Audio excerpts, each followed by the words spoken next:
Good afternoon, everyone. Chris here with Jagerbombs Fantasy Sports as well as DFSR.com to bring you the first Jagerbombs DFS MLB happy hour of the season.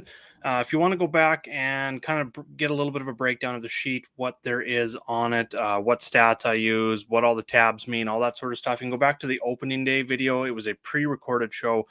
It was mostly a tutorial going through the sheet. I'm going to touch on a few things here today while we get this video set up now. Just waiting for a few more people to pop in, and then I'm going to go over this slate as well as just kind of like I said, what I want to do with this show essentially is go through some of my picks. I'm going to try and do a live show. I want to do it 2 to 3 times a week, especially on Fridays like this. So what I'm going to do is go through my starting pitchers, top teams to stack. I'm going to go to the starting lineups tab and go over some plays for each individual team, as well as which teams I'm going to stack, kind of elaborate on those. I'm going to get into some value plays, some top bets. I'm going to look at the prize picks tab, some props there. Like I said, some top bets, some core plays for cash games, GPP. I also want to have this a live show. One of the reasons I wanted to fit a live show in for MLB is there is a lot of data on the sheet, and I wanted to present more than just the chat to be able to get some questions in about what I'm looking at specifically in my day-to-day process for DFS betting, that sort of thing, what kind of numbers I'm looking at, do I agree with the models at all times, and that sort of thing. So yeah, we're going to jump into it here. Just going to throw out a shout out in chat that we are live. Sorry about the background noise. I'm not sure if it's not very good. Please let me know in chat here. I got about 60-mile-an-hour winds going on since about last night. I've had about 1.5 inches of rain so far. So it's supposed to rain all through the night. So it's just been absolutely disastrous outside. Trampoline blew down the hill. It's been an adventurous day, that's for sure. But yeah, we're going to jump into the sheet now. I will jump over. Give me just a couple seconds here.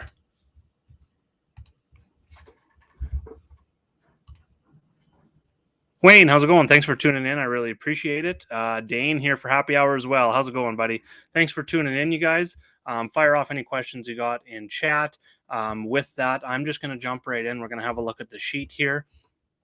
So this is the main tab that I really start looking at when it comes to lock, is kind of these first two tabs. So this is the daily matchups tab. It's going to show you team versus team. It's similar to some of the other, soccer.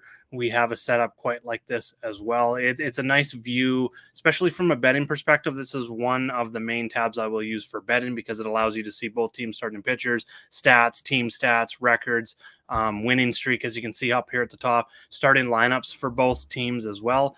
So very important tab. So we can kind of scroll through and see team by team there. We've also got the starting lineups tab. Now, in my own personal process, I always start at the starting pitchers tab, so that's where we're going to dive in here right at the start. This is an elite slate here on Friday the 13th in terms of pitching. The top is absolutely loaded. We've got Max Scherzer, Walker Buehler at the top. Then we've got Kevin Gausman, Garrett Cole. I have provided the link. John, welcome to the show. Thanks for tuning in. For anyone that missed the article earlier in the day, something else I'm also doing is adding like a pitcher breakdown. I'm probably going to add either this article, stacking article, pitcher article, or a pre-recorded show going over early in the day. It's just kind of whatever works out for time. But I'm going to try and do that at least. It all depends on the slates. When we get these wacky 3 or 4 different 3 or 4 game slates during the day, it's very tough because it gets very busy. But on these days when we have the main slate starting at 5, I'm going to have quite a bit of content coming out during those days. So that's kind of my target for now. But yeah, with these pitchers, I talked about in the article, Kevin Gausman's number 1 for me, overall points per dollar. He has been absolutely tremendous, and I'm not just being a Jays homer here, as you can see right behind me. But he's got a league-leading 197 xFIP, 31% K rate. Swinging strike rate is 19%, which is just, it's unsustainable, but it's absolutely insane. He's probably going to settle around a 28%. That's kind of like his career, 28 to 30%. So he's a little bit higher than that to start the year here. He's not walking anyone. And even looking at, he's given up a 282 WOBA or 247 WOBA. The X WOBA is only 282. So still in elite territory, even though there's probably some regression coming for him.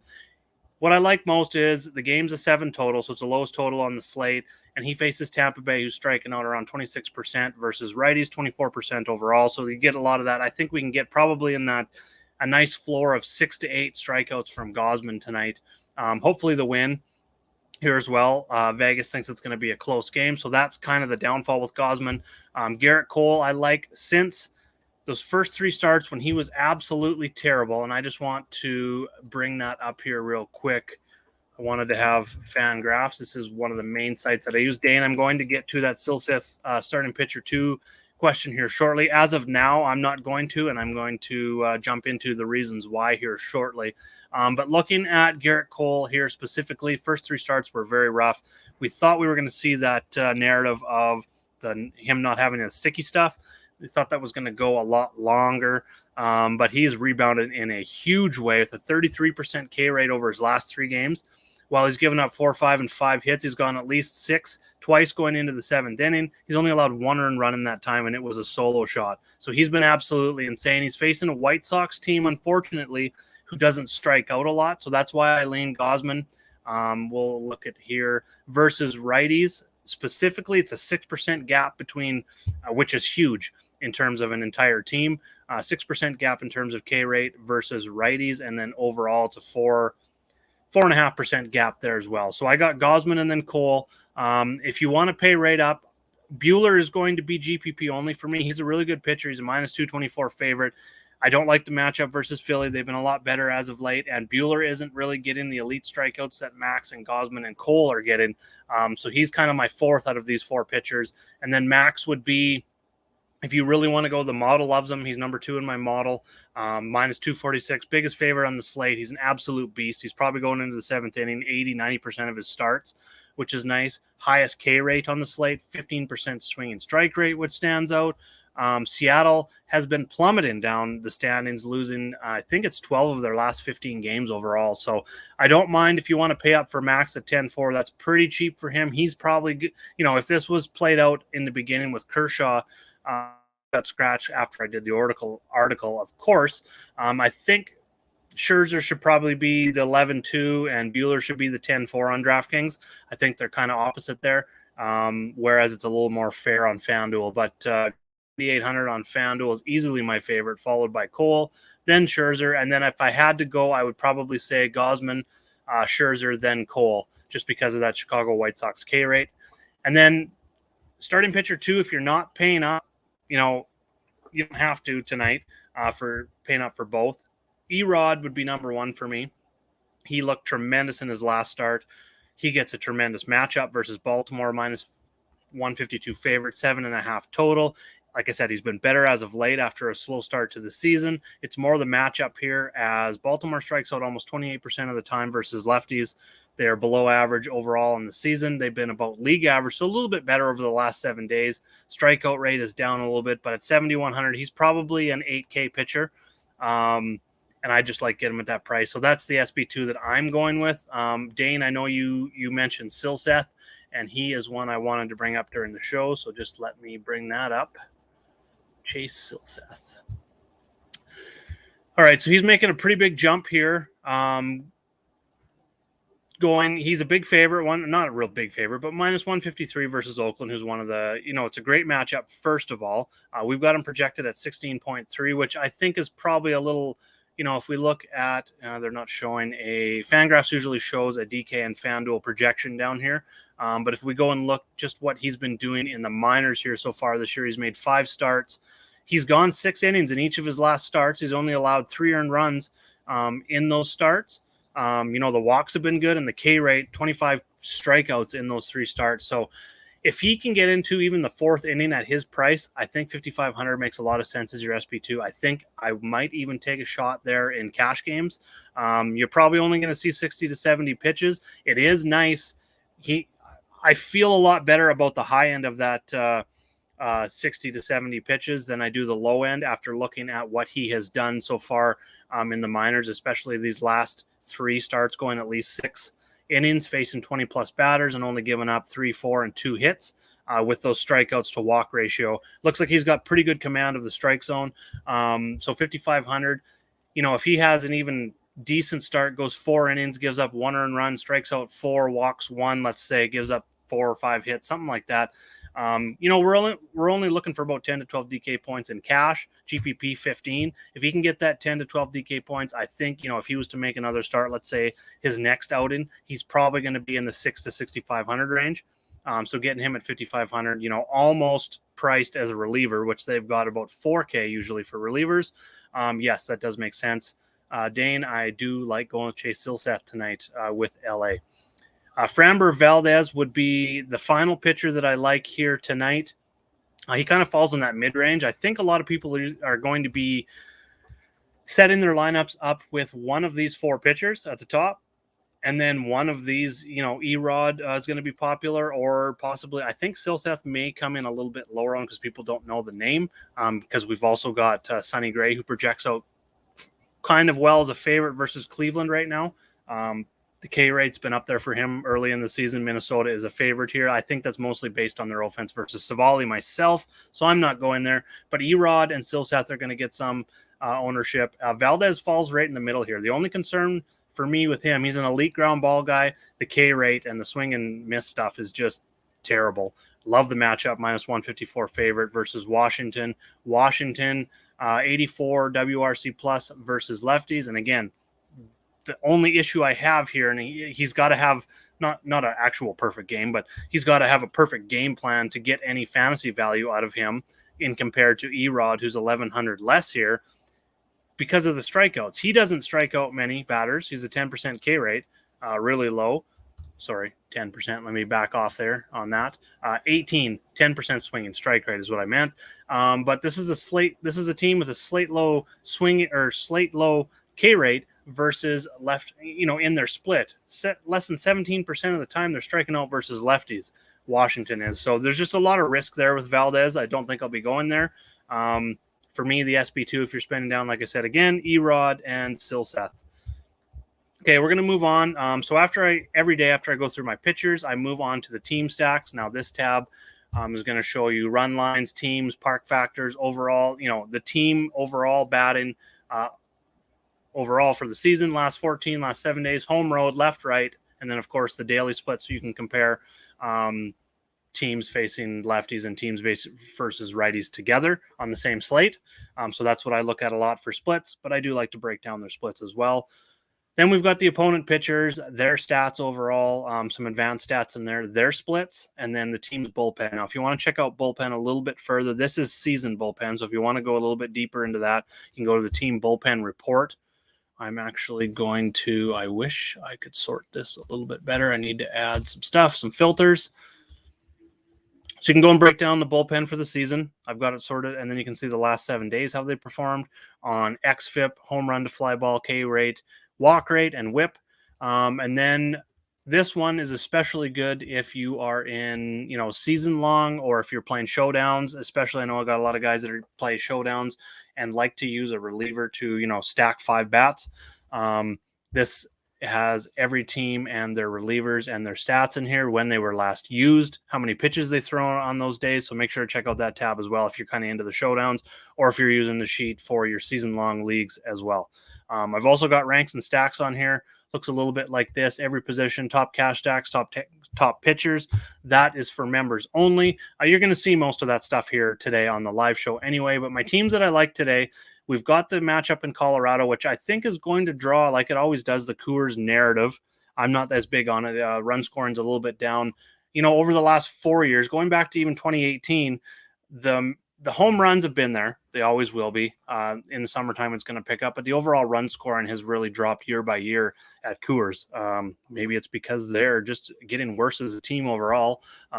We don't really have all that data. But either way, they're GPP only for me. Colorado and Kansas City are, Kansas City is not a good offense. That just red across the board here in absolutely every statistical area. Colorado's been down 94 WRC plus for the season. For anyone that's new to WRC plus, it's a league wide. So 100 is league average. The plus on the end of WRC plus, which is weighted runs created plus. The plus just means it is park adjusted. So they're 94, so they're 6% below league average overall offense. 85 over the last 14 days, 44 over the last 7. If they're going to take on ownership with both those teams, they're going to be GPP only. I'm not going to be concentrating my lineups on them tonight. The teams I'm looking at, and I'm quite high with the model, is LA, New York, Houston, and Minnesota. Those are the 4 teams that I'm looking at. They're ranked 1, 2, 3, and 9 in my model here. The reason I'm not as high on Los Angeles, Kyle Gibson's been pretty good so far this season. I kind of feel that game's a little bit of an under if I had to go there. In terms of betting, that's one way I'm looking at it. Minnesota faces Savali. He's been terrible. And even though it's 5 runs, almost 5 runs, but 4.5 runs lower on the XFIP, it's still 475, which isn't good. 170 whip. He's given 53%. Fly ball percentage is just not good. 91 mile an hour exit velo, and a 9.1 barrel rate is the highest on the slate with Vince Velasquez. So I'm always looking at these barrel rates, and pretty much that is a stat from, and I use MLB Statcast. Definitely go check out this site, baseballsavant.mlb.com. You can check out a lot of that stuff. We can go to exit velocity and barrels. And a barrel, just in simple terms, they're just measuring barreling up a ball by the launch angle, the exit velocity, and when that math kind of adds up, it gives you whether they barreled the ball up or not. You can read a lot more into that. These stats here might do some advanced stats videos if anyone is interested in something like that later on. But that's what I am targeting with Minnesota, Houston, New York, and LA. All high barrel rates here, giving up a lot of WOBA, giving up a lot of home runs. So now we'll go look at those individual teams, Minnesota, Houston. Now, if you're coming from this tab and you want to go now, let's go look at their lineups. Okay, so you just click over it, see that link. It's going to send us right over. Byron Buxton, GPP only, just because I don't think we can build around him at 6,300. Not with the elite pitching on the slate. I don't feel as comfortable paying 6,300 for my top outfielder here tonight that's hitting 256. Yes, he is one of the top hitters in the league, one of the top players in the league, kind of putting pressure on, let's say, like Mike Trout is the best player in the league right now. But 6,300, I'm not going there. First base is a little bit tough tonight on DraftKings. So if you want to maybe spend down a little bit, 4,100, Louis Arias has first base eligibility on DraftKings. He's a nice value on FanDuel as well. Polanco at second, I don't mind either. 4,300, that price is staying fair. I like it a little bit better on DraftKings than FanDuel. Kepler in the 4 spot hasn't been great, but he is a 336 on base percentage, so he's going to get on base. His xWOBA is 60 points higher than his WOBA, so he's maybe getting a little bit unlucky. He's even 30% higher in terms of the weighted runs created for the season in terms of league average. So all 4 of these guys are 25% or higher in terms of looking at their WRC plus versus league average. So I do like that. Love his price. He fits in there nice. Gary Sanchez would be my top catcher at 4,100 tonight. Dob, how's it going, buddy? Thanks for tuning in. Appreciate it. Who is your top bet tonight? I'm really interested. I know you love your parlays. I'm going to get into a parlay that I like here just shortly. I'm just going to go over my final stacks, and then I will jump into my top bets for tonight as well. So the Yankees were another one of my core teams. LeMahieu, easily my top second baseman. He is too cheap. At 4,600, even 3,400 is a great deal on FanDuel. He's hitting 305, 381 on base percentage. So he is just super solid, super consistent hitter. For cash games, he is in lock for me. I only play one lineup on each site. I don't split pitchers or anything. I play one lineup on each site each night. He's been close to a lock for me at second base in these matchups all season. And this is a great matchup for New York. And one thing that I like to break down, look at all the right-handed hitters at the top of the lineup. You've got LeMahieu, Judge, Donaldson, Stanton, and Torres. They've all got power. They can all hit for average. They've all been hitting pretty good recently. Yankees are, I think, still the number one record in baseball. Number one offense in baseball. And they make up like 30 or 40% of all their runs scored comes off home runs. Now, we go back and look at the team stacking tab, and I want to look at the matchup versus Vince Double V here. So 3.97 ERA, over a half a run worse in terms of the xFIP. 137 whip is still not good. You're looking at a good xFIP. You look at these guys, Corbin Burns 0.8, Pablo Lopez 0.89, even Kyle Gibson 107, 110 for Greinke. Those are really good xFIPs. Anything 110 and under. But when you get into 1.3, 1.4, 1.5, you're putting way too many runners on base. He gives up a ton of fly balls. He hasn't given up a ton of home runs yet this year, but he's got a 92 mile an hour exit velo, almost 50% hard contact, a 9.1 barrel rate. the X WOBA and the X slug are both obliterating his WOBA and slug that he's given up. And then if we look at the splits, this is where it's really important. I said there's 5 Yankees at the top of the lineup, all right-handed. Look at what he's given up against righties versus lefties. A 5.40 ERA versus a 2.84 ERA, a 4.46 WOBA, which is double what he's given up, which that's absolutely incredible. Double to righties than to lefties. And a WOBA is weighted on base average. So what it is it's just really taking down singles. It's telling you that doubles are worth more than singles, triples are worth more than doubles, homers are worth more than triples. That's what WOBA is essentially versus average. Just a triple's worth the same as a single, a home run's worth the same as a single when you're looking at average. But WOBA really weighs it a little bit more. So it tells you a little bit more, especially for fantasy. That is a huge number. That's something I refer to often. So him versus righties. So the Yankees, if you can get as many right-handed bats at the top of that lineup from the Yankees versus Velasquez, I absolutely love that. Going back and looking at Houston, unfortunately, Altuve's price is starting to come up here, but I still like it at 5,200 versus Josiah Gray. He's had 2 good starts this season, 3 really bad starts. He struggled a little bit more versus lefties, so I do like Brantley here at 3,900, 2,800 on FanDuel. Bregman, middle of that lineup. Alvarez is getting a little too high a price, kind of the same thing I talked about with Buxton. It is a lefty, however, though, so there is a lot of power upside there. As you can tell, he's got a 615 slug so far this season. And then Kyle Tucker, 4,600. That's why I have Alvarez in blue, because I would rather, for cash games, go with Tucker 1 down in the lineup, but 1,100 cheaper, and he's been really starting to heat up here as well as expected going into the season. And then finally, my last team was Angels. I don't think we have the Angels lineup yet. Just going to see if I can grab a projected lineup. Looks pretty close to what I got. So, well, Marsh isn't going to be there. It's probably going to be Trout, Ohtani, Rendon, and then Walsh is going to be down here. I would assume. I'm going to just plug that in so we have that information in front of us. Walsh and then Brandon Marsh. Yeah, it's going to look something like this. Probably Chad Wallach behind the plate, which I think if that's the case, if Wallach does get in there, pretty low price here, min price, I'm probably going to go that way for my catcher tonight. Just absolutely punt catcher. I might be able to spend up for both 2 pitchers tonight, which is if I can go Cole and Gosman, that's what I'm going to do. I haven't built a lineup yet. I've only really started plugging things in because of the live show. So Taylor Ward, Mike Trout, Ohtani. LA is going to be a little bit more of a GPP team, especially Trout and Ohtani. They're both over 6K. Is going to be tough to fit. And to me, if you can fit it and you still want that exposure to the top of the Angels lineup, Taylor Ward does make sense. He was a player I wanted to bring up. I got him actually in season long before he exploded. Kind of seeing that they wanted to move him up to the top of the lineup, and I wanted to look at that. So on the 25th of April, he was moved to the top of the lineup. Since then, he's hitting 377 with a 468 on base, 542 WOBA, 273 WRC plus. Absolutely insane, and he gets to hit in front of Ohtani and Trout. So at cash games, if you want that exposure to the Angels but can't afford Trout and Ohtani, load up on Ward. Especially, I would say more on DraftKings and FanDuel because the price is just too close here to not just pay the 200 extra for Trout. So Ward would be my number 1 for them there.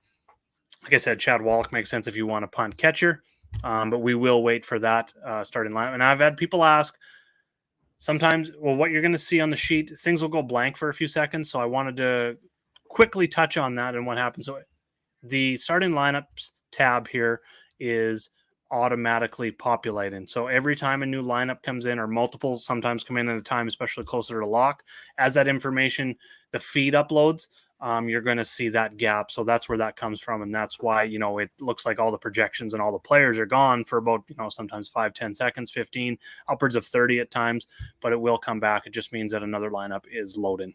So that was one of the features I added to this year. So weather-wise, we have the game in Washington, which probably had the most risk earlier in the day. But right now, first 3 hours of the game is like no problems at all. Thunderstorms really start coming after that. So the game may end early, but I think all the games play that have weather concerns. So I'm not really worried about that. And then I wanted to bring up some bets for tonight. So just give me a second on that. I'm going to bring up. I've been using CoolBet quite a bit here so far this year. So one thing that I do like, Dusty Baker. I'm not usually a narrative guy, but I'm going to be tonight because I already liked them before, I really started looking this up. Dusty Baker going back to Washington here. They're 154 favorites. We've got Framber Valdez versus Josiah Gray. And like I said, Gray has had a couple good starts on the season, but Valdez is the better pitcher here for sure. So I'm going to be going with him. And while they are 154 favorites, I like the run line here. Houston minus 1.5. I got it at plus 105. So I do like the plus money on those run lines. When I like a team to win that's like minus 150 or greater, if I can get plus money on the run line, I am stoked about that. So I will take that. That is my first bet. That was my single bet. And then for bringing up my parlay here, I just want to make sure I get the odds right on them. So what I did for my parlay tonight is I got the Blue Jays minus 115. Got just pretty much powered by Gosman here. And the matchup, Rasmussen, he's been pretty good. 289 ERA, 331 xFIP. But it's already moved to 130 here. So it looks like a lot of the sharp money closer to lock is moving towards Toronto. So I'm pretty happy. I got them at minus 115 earlier, about 2 hours ago, something like that. I think I locked that one in with the Cardinals. Scroll down here. Cardinals versus the Giants. Cardinals are at home here. Jordan Hicks has been good. I know Logan Webb has been better, but his home road splits aren't really there. And it actually dates back a couple seasons where he's really struggled on the road. He hasn't actually been good against the Cardinals. Again, that is something I don't really look at in terms of DFS, like in terms of BVP or team versus pitcher or anything. But in terms of betting, I do look at trends a little bit more, narrative trends, I guess you could say. And the Giants are one, and Webb especially versus the Cardinals that I liked. So I do like the Cardinals lineup a little bit better than the Giants tonight as well. So I did take the Cardinals at plus 105. It's plus 104 now. And then adding that on, I just added that Houston run line. And then I just ran another one with just Houston minus 154 in there as well. And I got a plus 532 on that one. What bets are you guys all liking tonight? Throw them up in chat.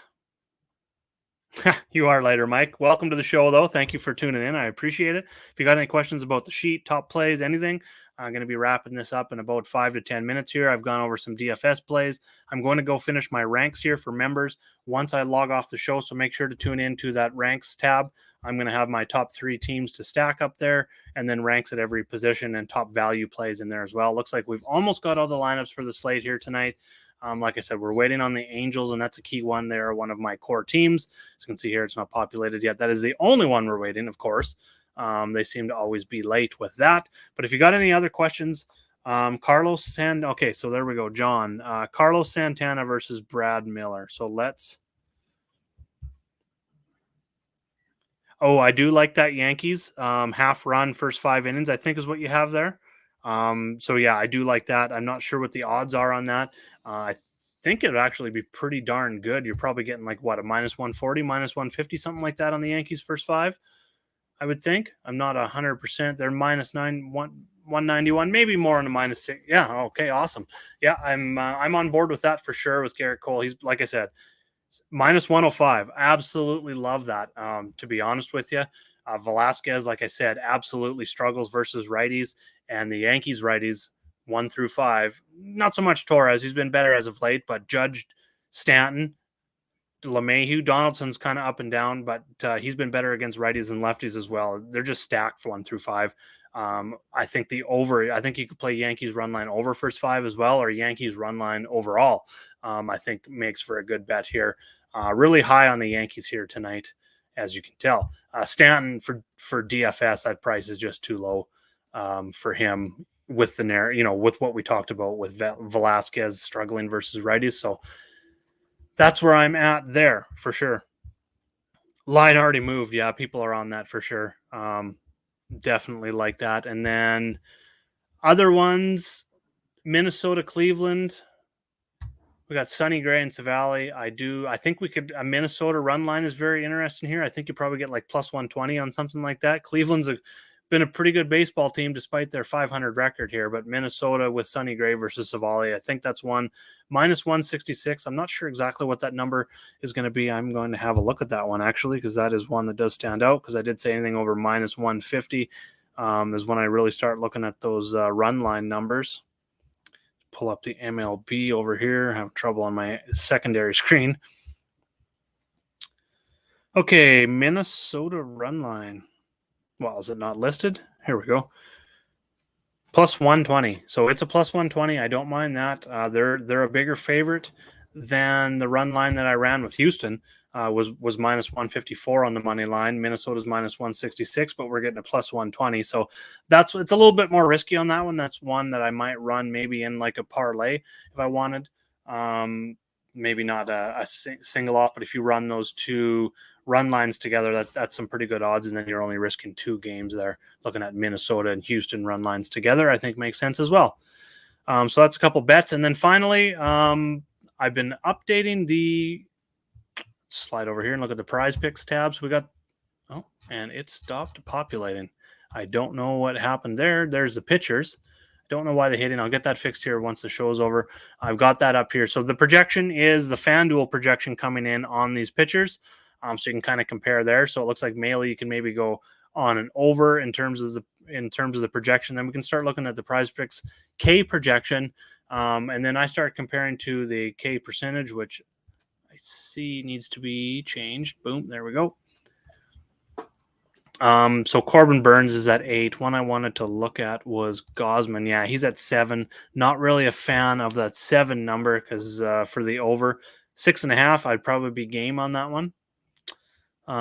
Josiah Gray maybe on the under 4.5 on him, although Houston does strike out 26% of the time, but on the season, that's his strikeout rate. I'm sorry, but what I like about that is Houston strikes out a lot less. So I think that's maybe one I'd look at is the under on Gray strikeouts, possibly going down the board here.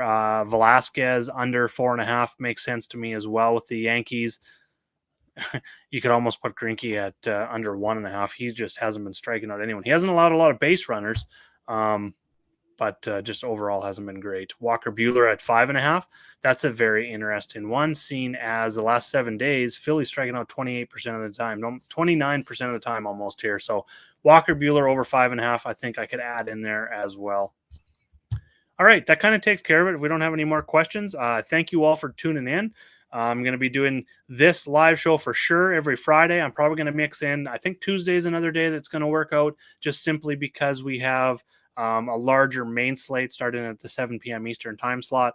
And on those days, I'm going to also try and fit in the pitcher write-up as well. And then I'm going to do a pre-recorded show, which is kind of what I want to do, is concentrate maybe on going through the sheet a little bit each and every time, but as well picking out a advanced stat or a few advanced stats for correlation that people have been asking about, and kind of go over those stats, maybe leaders in those stats and that sort of thing, and kind of dive in on some stuff like that can be looked at a lot better at the start of the day versus maybe the live shows a little bit better for having all the information and all the odds, all the starting lineups and that sort of thing. So thanks for tuning in. Love the feedback, and I will get you guys more content coming soon.